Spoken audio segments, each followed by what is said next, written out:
प्रिय भाई बहन, आज की रोटी की हर सदस्य व्यक्तियों के लिए यीशु ख्रिस्तांचे मधुर नावाचे सप्रेम नमस्कार। आज की दिनांक 23 एप्रिल 2024 मंगळवार। आपल्या पालकांवर प्रेम करा, तुझ्या वडिलांचा आणि आईचा सन्मान करा, ही वचन असलेली पहिली आज्ञा आहे। तुझे चांगले यावे आणि पृथ्वीवर तुझे दीर्घायुष्य यावे। एफेसी 6 अध्याय 2 आणि 3 वचन।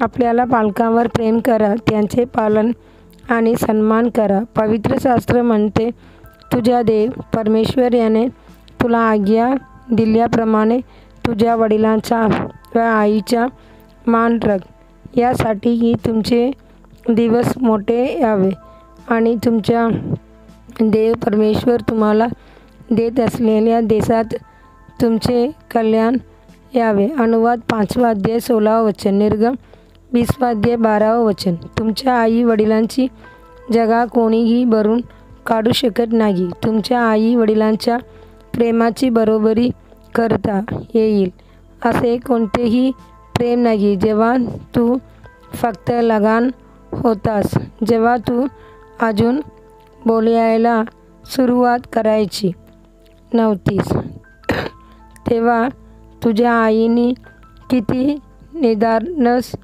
रात्र काढल्या असतील तुमच्यावर लक्ष ठेवण्यासाठी आणि तुमचे संरक्षण करण्यासाठी, तुमच्या गरज भागवण्यासाठी आणि तुम्हाला शिक्षण देण्यासाठी तुमच्या वडिलांनी किती मेहनत घेतली असेल। असा प्रेमळ बालकांचा आदर करणे किती महत्त्वाचे आहे।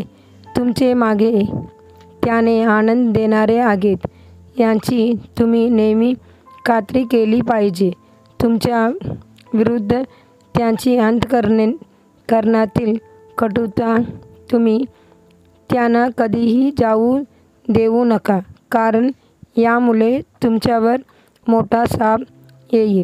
पवित्र शास्त्र म्हणते, कारण देवाने आज्ञा दिली आहे की तुझ्या वडिलांचा व आईचा सन्मान कर, आणि जो वडिलांना किंवा आईला शिवाय देतो त्याला जीवे मारावे। मॅथ्यू 15 अध्याय वचन 4। तुझ्या वडिलांचा आणि आईचा सन्मान कर आणि तू तुझ्या शेजाऱ्यावर तुझ्या सारखी प्रीती कर। मॅथ्यू 19 अध्याय 19 वचन। जेव्हा तुम्ही तुमच्या पालकावर प्रेम करता, तेव्हा ते आम्हाला त्यांच्या अंतःकरणापासून आशीर्वाद देतील आणि तो आशीर्वाद तुम्हाला आनंद देईल आणि तुम्हाला शांती देईल। येशूने त्या दोघी लोकांकडे बघितले आणि म्हणाला, तुम्ही देवाची आज्ञा तुमच्या परंपरेने व्यर्थ ठरवली आहे। मॅथ्यू 15 अध्याय वचन 6। जेव्हा मुले देवावर प्रेम करतात, तेव्हा ते त्यांची पालकावर प्रेम करतील आणि त्यांचे पालन करतील। मुलांनो, प्रभूमध्ये तुमच्या पालकाची आज्ञा पाळा, कारण हे योग्य आहे। तुझ्या वडिलांचा आणि आईचा सन्मान कर, ही वचन असलेली पहिली आज्ञा आहे। तुझ्या भले यावे आणि पृथ्वीवर तुझे दीर्घायुष्य यावे। एफेसी 6 अध्याय 1 आणि 3 वचन। जर तुम्ही तुमच्या मुलीसाठी किंवा तुमच्या मुलासाठी युक्ती शोधत असाल, तर बालकांनी मुलासोबत मिळून प्रार्थना करावी आणि परमेश्वराला आवडेल त्या आधारावर निर्णय द्यावे आणि मुलांचे वैवाहिक जीवन खूप वरदान ठरेल।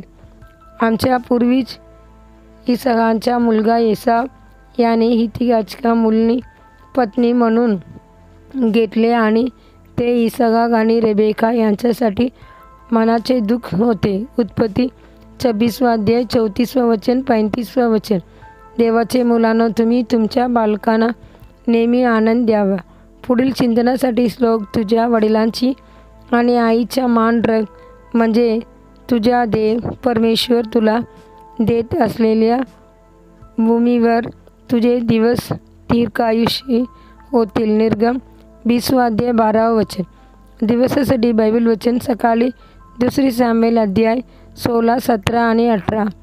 संध्याकाळी लूक 17 अध्याय 20 वचन से 27 वचन. धन्यवाद.